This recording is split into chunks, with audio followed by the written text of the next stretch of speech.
les familles d'âmes.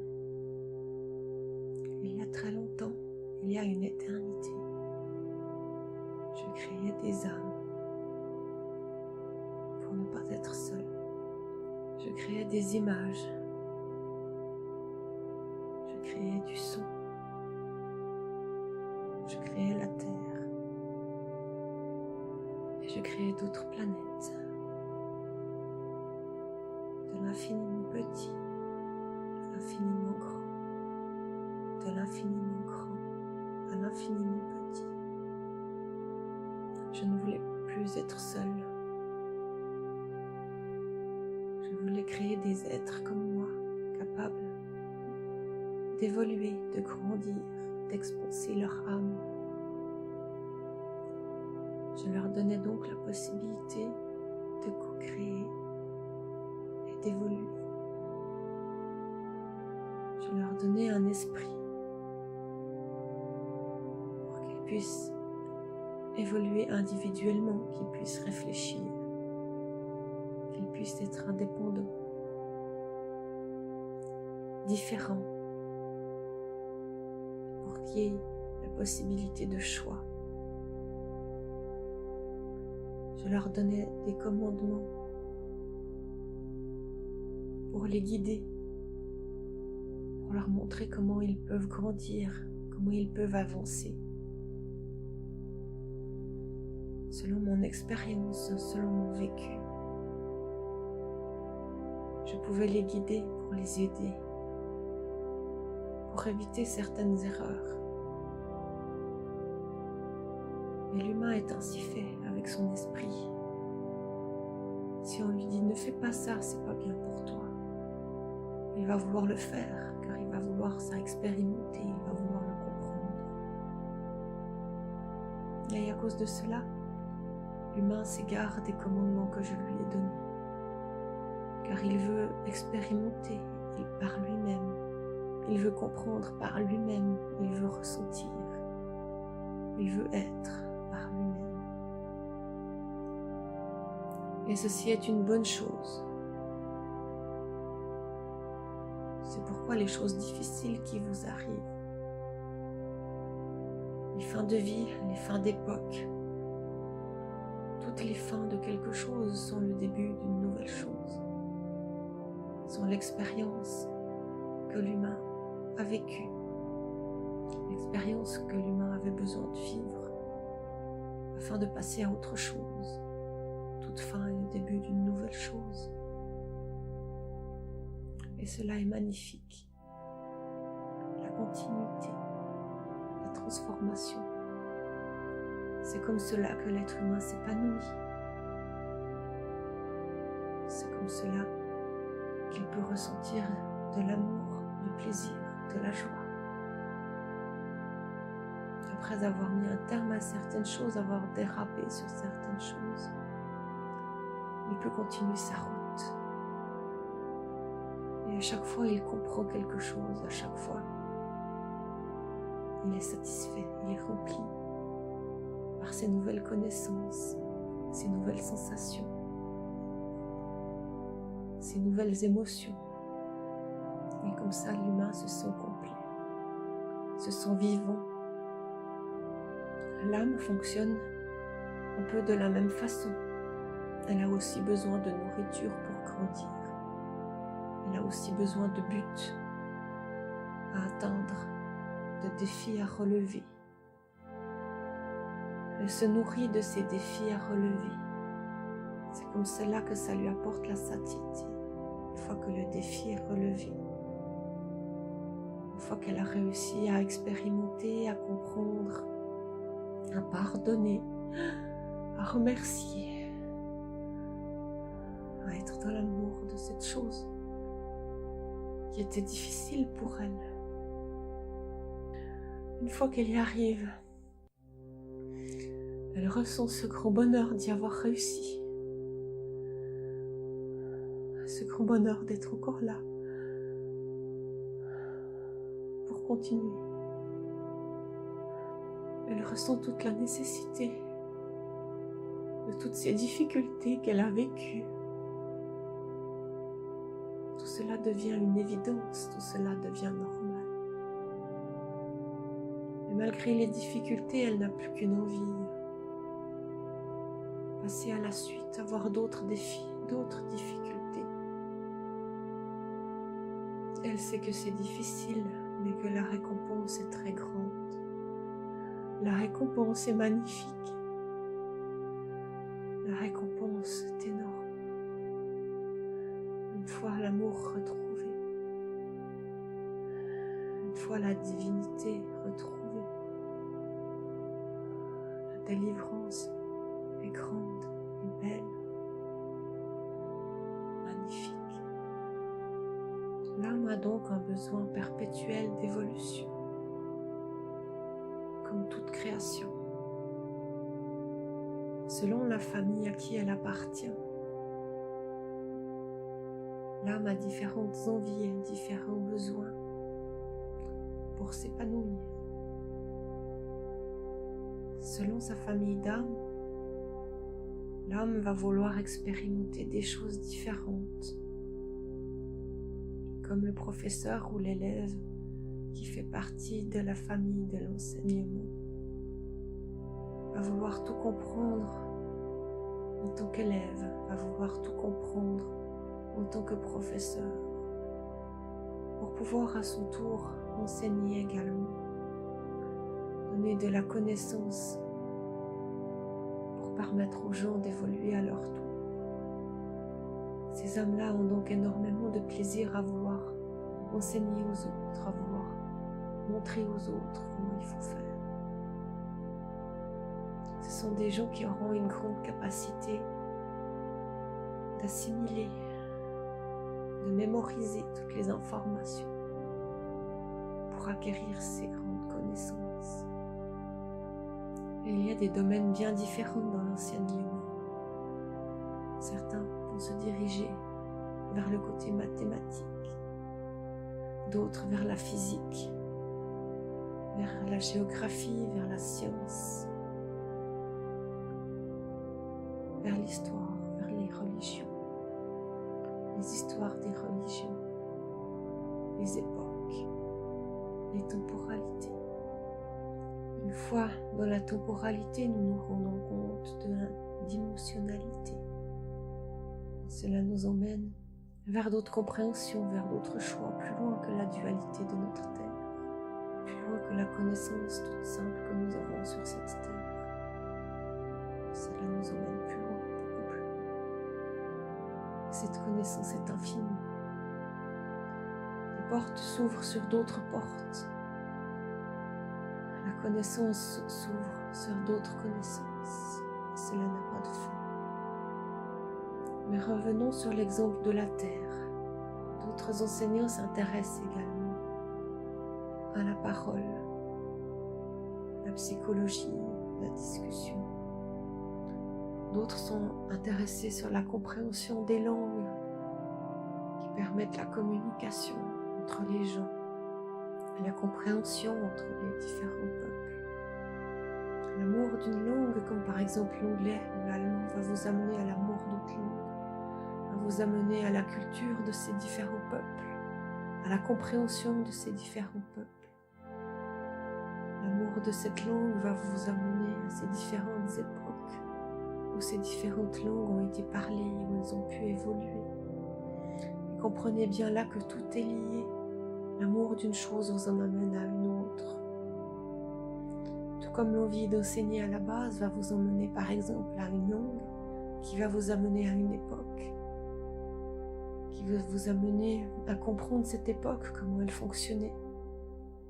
Vous allez peut-être vous diriger sur le côté physique, le côté quantique, le côté spirituel de cette époque, le côté géographique. Chaque choix en amène à un autre, infiniment, indéfiniment. Et cela est pareil dans chaque famille d'âme. Chaque fois que vous avancez dans une famille d'âme, ça vous ouvre des portes à d'autres choses, à d'autres familles d'âmes qui sont proches à la vôtre. Car chacun à sa façon, dans sa famille d'âme, avance et se rapproche d'une autre.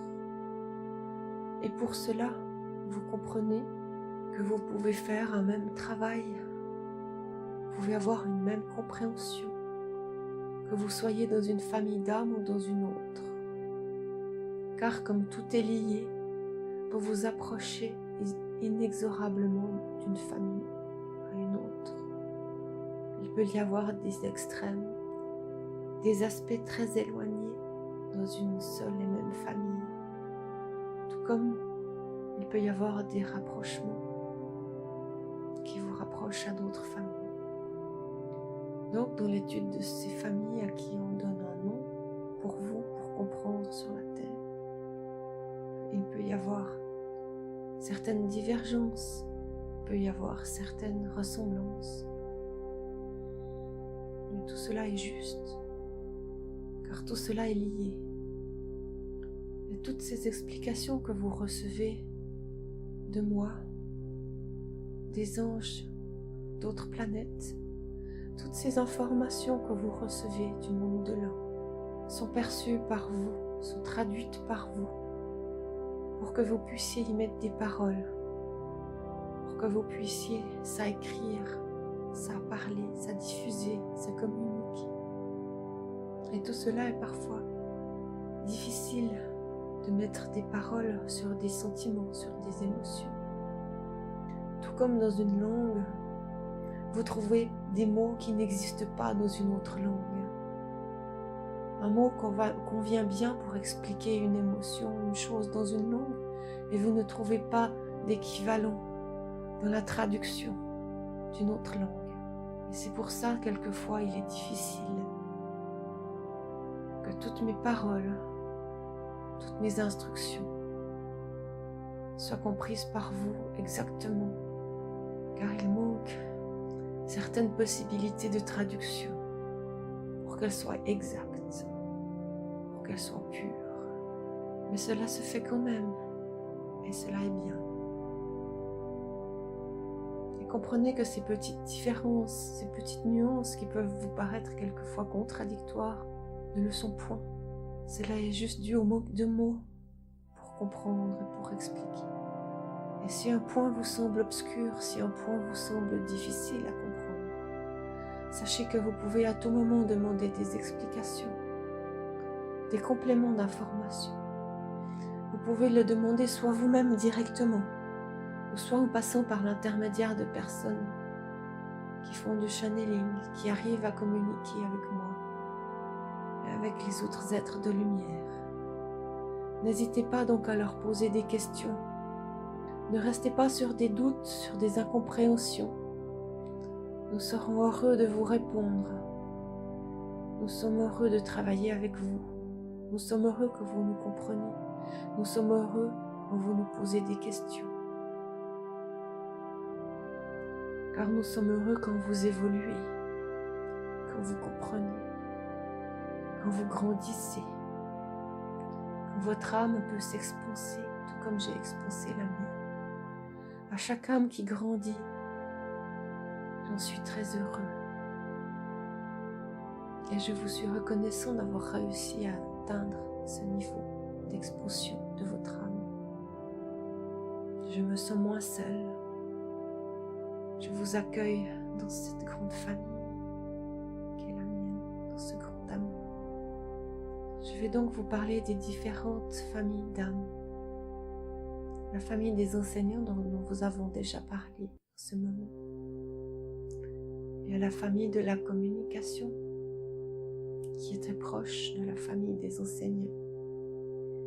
Les gens apprennent à communiquer par toutes sortes de formes, que ce soit par les paroles, par l'expression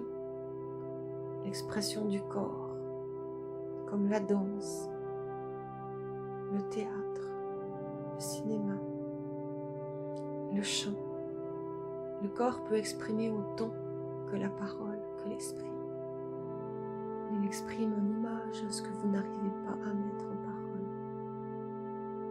Par son comportement, l'autre personne en face reçoit des images, reçoit des émotions. La communication dans la parole se fait par l'oral, dans une vidéo, dans un MP3, dans une conférence, dans une église où des gens sont assis devant vous et vous écoutent. Mais cela est aussi dans les livres, dans les lectures. Le domaine de la communication est donc vaste, selon si c'est oral, si c'est écrit, si c'est expressif, si c'est émotionnel, psychologique. Et à cela, nous pouvons mélanger chaque époque, chaque densité, chaque dimension, chaque histoire. Ensuite, nous avons la famille des érudits, la famille des maîtres, qui sont souvent des gens de la famille des enseignants ou de la famille de la connaissance, qui ont atteint un haut niveau, qui ont compris beaucoup de choses. Ils sont devenus des maîtres dans ce qu'ils ont expérimenté. Ils ont réuni la spiritualité à ce qu'ils ont expérimenté. Ils ont réuni la divinité. Ils ont réuni la compréhension, la connaissance, leur esprit. Ils ont réuni leur esprit à leur âme. Et ils sont devenus maîtres. Ils sont devenus dans la famille des maîtres. Des gens qui peuvent aider les autres sur leur chemin. Ils sont devenus des gens proches de moi, proches de Dieu, proches d'êtres de lumière et proches en même temps de tous les gens sur la terre, de toute la dualité. Et ils relient ces deux mondes. Ils aident ces deux mondes à se comprendre, à communiquer. Ils aident ces deux mondes à recevoir des enseignements et à enseigner. Ils sont la liaison, la réunion, la compréhension de ce tout. Nous avons ensuite la famille des guérisseurs, qui est une très grande famille. Ils aident à guérir chaque blessure. À la base, cette famille unique pouvait guérir les blessures de l'âme, guérir les blessures de l'esprit, guérir les blessures de différents corps. Elle comprenait toutes les possibilités de guérir qui existent sur votre terre et dans l'univers, dans l'univers. Ensuite, cette famille d'âmes est devenue très grande. Elle s'est scindée en plusieurs autres parties de famille. Cela a donné naissance à la famille des chamans, qui s'occupent plutôt des guérisons de l'âme et de l'esprit. Surtout de l'âme, qui permettent, pour guérir l'âme, de guérir l'esprit et de guérir le corps, par des façons à eux bien spécifiques. Il y a la famille des guérisseurs qui s'occupe vraiment de l'esprit, de la psychologie, que l'on peut associer aux psychologues, aux éducateurs, si on s'occupe exclusivement de votre monde sur la terre. Ensuite, il y a les guerriers. Les guerriers à la base étaient là pour protéger, pour défendre. Par rapport à la famille des guérisseurs, les guerriers sont là pour empêcher les gens de retomber dans la même maladie, de retomber dans la même souffrance. Ils sont là pour mettre des barrières protectrices, pour ne pas faire des cercles vicieux, pour permettre à la personne, une fois qu'elle a compris les choses, pour lui permettre de les comprendre définitivement, de s'en rappeler. Car beaucoup de gens oublient certaines choses et retombent dans de vieux schémas. Et les guerriers qui sont là pour protéger, pour défendre, sont là pour rappeler l'esprit, la mémoire de ce qu'elle a vécu. Ils sont là pour rappeler à l'âme, rappelle-toi, tu as vécu cela, tu l'as compris, tu peux passer à autre chose. Et c'est donc là les guerriers guérisseurs. Ensuite, il y a les guerriers tout court, qui sont plus du côté du combat, du côté de la défense toujours, mais pour parer certaines attaques, pour se protéger toujours de certaines attaques. Quelquefois, il est nécessaire de répondre à l'attaque. Il faut savoir se battre, comprendre comment se battre pour pouvoir parer l'attaque. Vous ne pouvez simplement enfuir votre tête dans le sable et ignorer les attaques qui sont autour de vous. Cela va vous permettre de survivre un certain temps, de vous enfuir la tête dans le sable. mais cela ne va pas vous permettre d'avancer et de continuer votre route. Pour continuer votre route, vous allez être obligé de vous battre un moment, pour que l'autre personne en face de vous comprenne que vous êtes fort, que vous êtes inattaquable. Si vous ne donnez pas l'impression de force, si vous ne donnez pas l'impression d'avoir compris, d'être dans l'amour, si vous n'êtes pas vous-même, la personne va vouloir vous attaquer à nouveau. Elle va vouloir étendre son pouvoir sur vous, prendre pouvoir sur vous, pour vous amener à adhérer à sa cause, à son idée, pour que vous puissiez être vous et ne pas subir ces attaques. Vous devez être fort, vous devez comprendre les attaques des autres, les buts des autres. Et vous devez y répondre avec amour pour ne pas vous y perdre. Sinon vous vous retrouvez à vous combattre avec cette personne. Et vous vous perdez dans ce combat. Et vous perdez l'idée, votre propre idée, votre propre défi, votre propre but, votre propre amour, c'est pourquoi vous êtes là. Vous vous égarez dans cette bataille. Pour évoluer, vous devez donc pouvoir comprendre ces batailles et les gagner avec votre amour, avec votre divin. Voici la famille donc des guerriers. Et une fois que vous avez compris tout cela, vous pouvez rejoindre la famille des maîtres également. De n'importe quelle famille que vous venez, une fois que vous avez compris, vous pouvez rejoindre la famille des maîtres. Il y a donc des sous-familles dans la famille des guérisseurs et des sous-familles dans la famille des guerriers. Et ces sous-familles se rejoignent. Que vous veniez de la famille des guérisseurs ou de la famille des guerriers, vous pourrez rejoindre la famille des guerriers et guérisseurs, la famille des chamans ou d'autres sous-familles que je ne détaillerai pas. Mais comprenez que je vous parle des familles les principales, tout comme on vous parle des 7 chakras principaux. Mais il y a ensuite plein d'autres chakras dans votre corps, des chakras secondaires, des petits chakras dont on parle très peu. Il y a aussi dans ces familles d'autres petites familles moins connues, moins nombreuses, dont on parle pas beaucoup. Il y a ensuite la famille des passeurs. Ces gens aident les gens à passer des étapes, aident les gens à avancer, aident les gens à comprendre pourquoi ils sont là. Ils aident les gens à prendre conscience de ce qu'ils ont besoin, de ce qu'ils aiment, pour qu'ils puissent avancer. Que ce soit sur votre terre, dans la dualité, ou là-haut, dans le royaume des âmes, dans le royaume des cieux, ou dans tout autre royaume, dans toute autre dimension. Les passeurs sont là pour aider les gens de toutes les façons qui soient. Les passeurs aideront donc les entités perdues à retrouver leur chemin. Ils seront là pour aider toute personne qui se perd, toute personne égarée, toute personne perdue. Il y a les familles des alchimistes. Ils s'occupent de la chimie, de la magie, de la science. Ça peut rejoindre aussi la physique. Vous trouvez ici beaucoup de fées. Et ces gens font souvent de la recherche.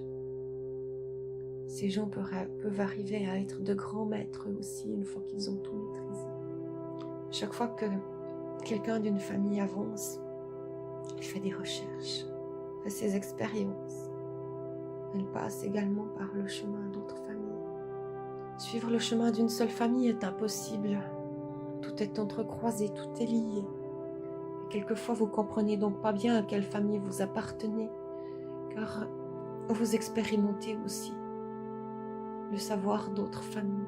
Cela est inévitable. Il y a les piliers. Ils s'occupent de l'ancrage sur la terre, dans l'exemple de la terre. Et c'est pareil pour les autres planètes, pour les autres dimensions. Ils s'occupent d'ancrer. Ce sont des personnes très sûres d'elles, où les autres aiment bien se reposer, où les autres aiment bien leur demander leur avis, leur demander de l'aide. Ils aiment bien se reposer les autres sur ces personnes-là. Ça peut être des piliers à tout point de vue, au point de vue géographique, au point de vue historique, au point de vue des époques, au point de vue du temps, au point de vue des paroles. Mais ces gens sont là, bien posés, bien ancrés. Ils ont quelquefois de la peine à se relier à tout ce qui est spirituel, à tout ce qui est subtil, car leur ancrage sur la terre est très fort. Elle les retient dans ce monde terrestre. Il y a la famille des bâtisseurs, des mécaniciens, tous les gens qui construisent des choses à partir de divers matériaux, que ce soit sur la terre, les agriculteurs qui cultivent les légumes, les viticulteurs, les maraîchers, et tous les gens qui construisent quelque chose de leurs mains, à base de métal, à base de bois. Tous ces gens sont des bâtisseurs. Nous avons besoin d'eux, sur la terre comme au ciel. Au ciel, ce sont nos ouvriers, nos bâtisseurs. Ils sont très utiles. Ils fabriquent les lignes du temps, les lignes des grilles, les lignes des sphères. Ils font les réponses à chaque nœud, à chaque carrefour. Ils permettent des connexions, des amplifications. Ils permettent la fabrication de nouvelles choses à partir de choses déjà existantes. Ils sont la main d'œuvre du ciel. Ensuite, il y a les cuisiniers, qui sont l'exemple d'un petit groupe dont on parle très peu, mais qui sont très importants. Autant sur la terre, ils sont importants pour nourrir le peuple. Autant là-haut, ils nourrissent aussi les âmes. Ils donnent aux âmes ce qu'ils ont besoin, comme nourriture, pour pouvoir continuer leur chemin, pour poursuivre leur but, pour trouver de nouveaux défis, de nouveaux buts, de nouvelles motivations. On en parle peu, mais ils jouent un rôle très important. Nous avons fait le tour de la plupart des familles importantes dans ces familles d'âmes. N'hésitez donc pas à poser des questions sur ce texte si vous voulez des compléments d'information. Je suis en compagnie de Martine de l'Équilibre et nous vous envoyons tout notre amour. Vous êtes mes bien-aimés. Vous êtes une partie de moi. Tous individuels mais tous unis. Et j'ai pour vous un amour infini. Un amour infini. Pour un monde infini. Je vous envoie donc tout mon amour à tous. Qui que vous soyez, où que vous soyez et quoi que vous ayez fait. Tout est là pour une bonne raison. Je vous salue.